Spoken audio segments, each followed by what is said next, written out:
I've been in prison for 20 years. Then you'll know the routine when you get sent back. Where's Henry Allen? This is the CW's The Flash, a show that effortlessly captured the joy and exuberance of the Scarlet Speedster and brought him to the small screen. The show had heart, a charming cast, great villains, and pulled directly from the 4-color page. And then it got lost in a morass of time travel, criminally low budgets, and repetitive storylines. After lasting a shocking 9 seasons, The Flash finally lost its connection to the Speed Force. What the hell is this? I'm asking myself the same question.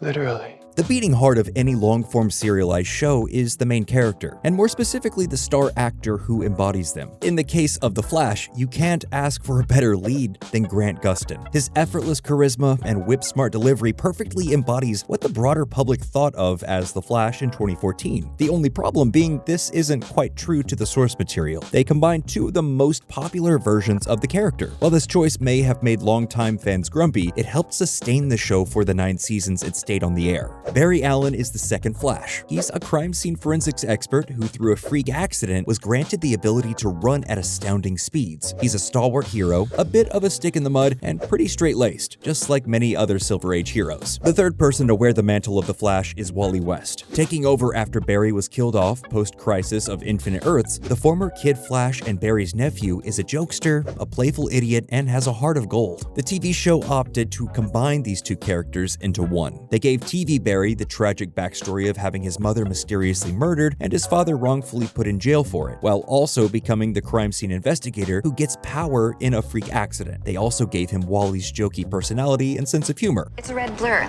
Leaving the scene. Here. What do you see? I see your boyfriend's calling. And honestly, it works really well. Even in the show's worst eras, Gustin's Barry Allen proves to be a truly exemplary character. This is largely thanks to Gustin's ability to remain likable, even when Barry chooses to time travel and rewrite the timeline for the 459th time. The first season of the show is a delightfully straight-ahead superhero procedural where Barry, now possessing the powers of the Speed Force, has to stop villains of the week while also contending with an overarching threat of a shadowy villain named Eobard Thawne, aka the Reverse Flash. I'm not like the Flash at all. Some would say I'm the reverse. It's eventually revealed that Barry's mentor, Harrison Wells, is in fact Thawne. The first season showed the bones of what could be a great show. It's commonly considered the best season and really does some great work with the villain of the week trope. The big bad reveal is great, the chemistry in the supporting cast is fantastic, and who doesn't love Captain Cold? Yeah, buddy. Really, the worst part of the season is Barry's god-awful costume. Name a professional runner who chooses to compete in red leather. Additionally, the helmet just doesn't feel like it fits his face correctly at all. When season 2 rolled around, everyone was curious. Could they keep up the quality? There had been a Flash show in the 90s, but it had only lasted a single season. Season 2 would be make or break for this new incarnation. Luckily, it worked. The central villain of season 2 is Zoom. Voiced by a threatening Tony Todd, the character is closer to a horror movie villain than a typical entry into the Flash's rogues. This season also introduces Teddy Sears as Jay Garrick, the Flash from another Earth. In a twist you can see coming a mile away, Zoom ends up turning out to be Jack Garrick. The Eobard Thawne swerve worked really well. This one feels a bit more like they're trying to make an M. Night Shyamalan twist happen when it didn't need to. Then season 3 is when things start to get a bit cookie cutter. This season is predominantly a time travel season. In the comics, at some point in the mid-80s, everyone just kind of collectively agreed that the Flash could run so fast he could turn time backwards.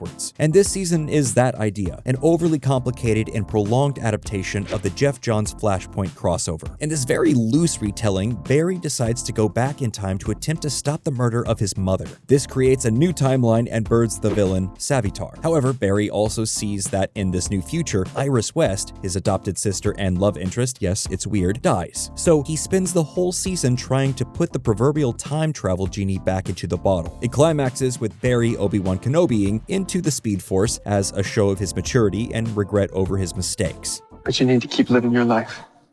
Keep growing. Keep loving. Keep running. For me.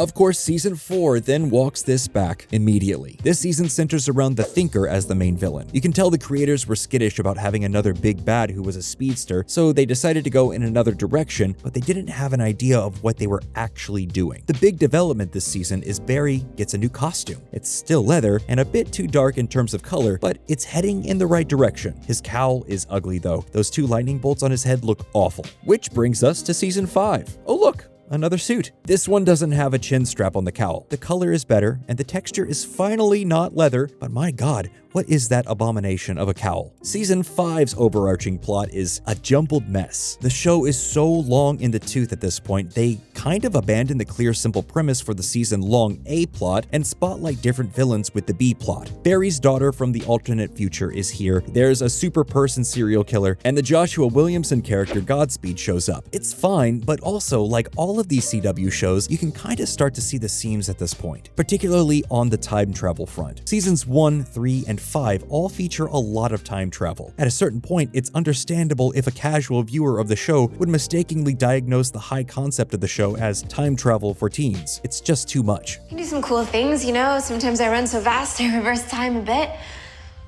But I can't do the things you can.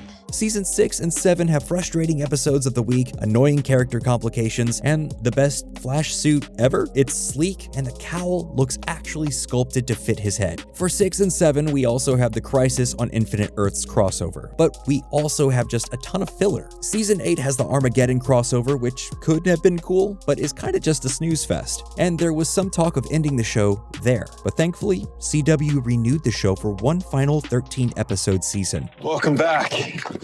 Let's do this. Fans were hopeful that this could be the proper no-holds-barred send-off that the show needed. Unfortunately, Season 9 tries to do that and fails. The Red Death shows up and sucks, and the new villain Cobalt Blue has the annoyingly convenient negative speed force powering his abilities. He resurrects Reverse Flash, Zoom, Savitar, and Godspeed in order to form an alliance. But ultimately, you're kinda left just remembering how good the first couple seasons were, and how bad all this is. And, oh look, more time travel. Season 9 completes the loop from Season 1 with Barry being pulled back to the night his mother was murdered and trying to stop it again. The whole season has time loops and paradoxes, and the reverse speed force mind-controlling people in Barry's life. It's constantly trying to convince you that time travel stuff matters and is different from literally every other time travel plot we've already seen. But we've been doing this for 9 seasons. It's too little too late. It's a fixed point. You knew this was gonna happen. The problem with multiverses and time travel plots is that the stakes are so high that everything matters, and therefore nothing really matters. The season literally begins with Barry showing Iris a book of all the events that are going to happen in their future. That sucks. Sure, they decide to throw it away, but it sucks all the dramatic tension out of anything that is going to happen. The Flash started off as a great show. The first season is some of the best straight-ahead superhero storytelling the small screen has seen, but as the show progressed, it just couldn't really find the narrative engine to support the bigger and bigger ideas the show was grappling with. The Flash seems to be the rare example of a show that hasn't been ruined by its later seasons. Other long-running narratives cave in under their own weight, but The Flash, people still seem to love and appreciate how great the earlier seasons were and overlook how convoluted and directionless the later seasons got. The show really is a perfect example of if you cast your superhero right, the audience will forgive a lot. The show is a perfect distillation of just how wrong they got it with Ezra Miller's version of Barry. They can't even run correctly, but at least we have the Flash TV show. For all those longtime diehards of the Scarlet Speedster, this show truly did showcase why you love The Flash. Still, probably could have done without the whole sister-girlfriend thing though. All this talk about The Flash, alternate timelines, and existential horror has me thinking. I've recently started playing Reverse 1999, and it's been super fun. It's an RPG game that is about adventures across space and time, with great storytelling that's as good as The Flash Season 3. The game is about a rupture in space-time that causes time to flow backwards from, you guessed it, the year 1999. I mean, just look at these graphics. This thing looks awesome. From its world building to its overarching storylines, the game isn't afraid to explore darker, more complex themes and characters. It shows a strong respect for its characters and a clear commitment to storytelling and the world the developers have built. Like how both DC and R1999 are able to create grounded yet fantastical narratives that take players on whimsical journeys they never could have anticipated. When it comes to storytelling, R1999 strikes a great balance between what feels elevated complicated and what feels human, which helps the characters and narratives feel genuine and lived in.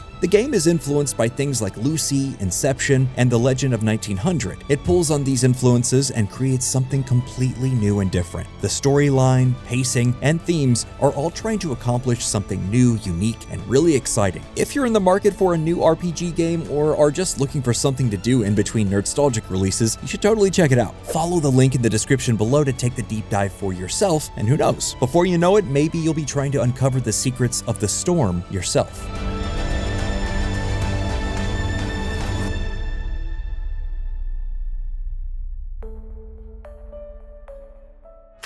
And well, that's all we have for this episode. Please be sure to like, comment, and subscribe for more videos just like this.